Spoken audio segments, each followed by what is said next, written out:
जब मणिपुर जल रहा था, सिर काटे जा रहे थे, बेटियों को निर्वस्त्र करके घुमाया जा रहा था, तब अंधभक्त सन्नाटे में थे।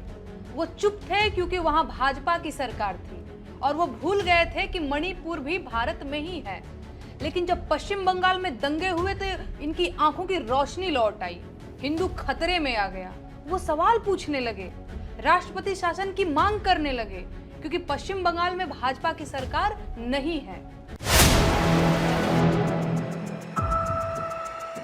लोक गायिका नेहा सिंह राठौर जो बीजेपी पर हमला बोलती रहती हैं, लेकिन ऐसा नहीं कि वो सिर्फ बीजेपी पर हमलावर रहती हैं।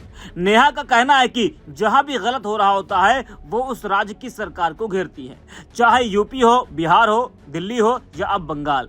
कई राज्यों की सरकारों को नेहा सिंह राठौर घेर चुकी हैं, लेकिन फिर भी वो बीजेपी के निशाने पर ही रहती है और उनको बीजेपी विरोधी बताया जाता है। बता दें कि वक्फ कानून को लेकर बंगाल में हिंसा हुई। वहां ममता बनर्जी की सरकार है, वो तो टीएमसी की नेता है, लेकिन नेहा ने ममता को भी नहीं छोड़ा, उनको भी घेरा, क्योंकि सरकार की जिम्मेदारी होती है कि वो अपने राज्य की कानून व्यवस्था में सुधार करे। हिंसा या कोई अपराध होगा तो राज्य सरकार पर ही हमला होगा। तो नेहा ने भी ममता सरकार पर हिंसा को लेकर तंज कसा। लेकिन अब नेहा सिंह राठौर का एक वीडियो सोशल मीडिया पर तेजी से वायरल हो रहा है, जिसमें वो भाजपाइयों पर हमला बोलते हुए नजर आ रही है, क्योंकि देखा गया कि बंगाल हिंसा पर भाजपा ने ममता बनर्जी सरकार को जमकर घेरा।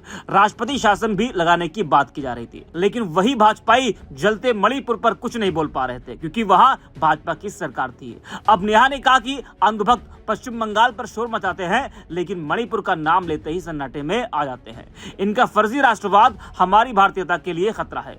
जरा सुनिए नेहा को। जब मणिपुर जल रहा था, सिर काटे जा रहे थे, बेटियों को निर्वस्त्र करके घुमाया जा रहा था, तब अंधभक्त सन्नाटे में थे।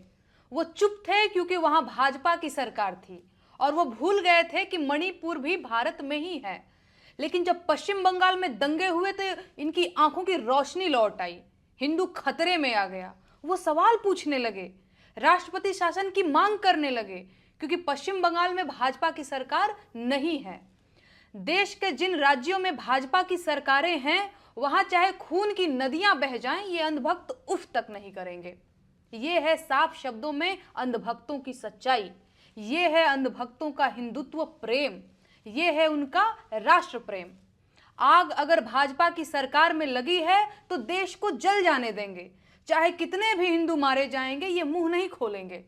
चाहे जितना भी बड़ा घोटाला हो जाए, इन्हें फर्क नहीं पड़ता। लेकिन गैर भाजपा शासित राज्यों में प्रशासन की विफलता ये बर्दाश्त नहीं कर पाते हैं। इनकी सारी चिंता सिर्फ उन्हीं राज्यों को लेकर के है जहां भाजपा नहीं है। लगता है जब तक भाजपा सभी राज्यों से गायब नहीं होगी, ये अंधभक्त पूरे देश की चिंता करना नहीं शुरू करेंगे।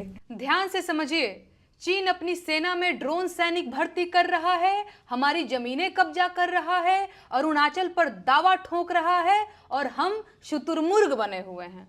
सिर रेत में छिपाकर समझ रहे हैं कि खतरा टल गया। हमारी तैयारी ये है कि हम औरंगजेब की कब्र खोद रहे हैं और अंधभक्तों को मस्जिदों के सामने जुलूस निकालकर देशभक्ति और शूरवीरता का एहसास हो रहा है। हम अपने अल्पसंख्यकों को अपमानित कर रहे हैं, उन्हें डरा रहे हैं, लेकिन साथ ही साथ पाकिस्तान पर गुस्सा भी हो रहे हैं कि वहां हिंदू पीड़ित क्यों है। अरे भाई, आप इस मामले में पाकिस्तान से कहां अलग हुए? विदेशों में हमारा कितना डंका बज रहा है, इसकी पोल तो खुल चुकी है।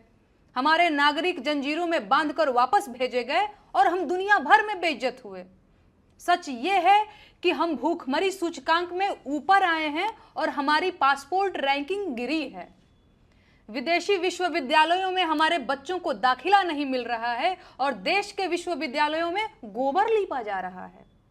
सुनिए, अपने देश पर तरस खाइए, अपनी सरकार से सवाल पूछिए और नागरिक होने का फर्ज निभाइए। मुझसे सवाल पूछकर क्या मिलेगा?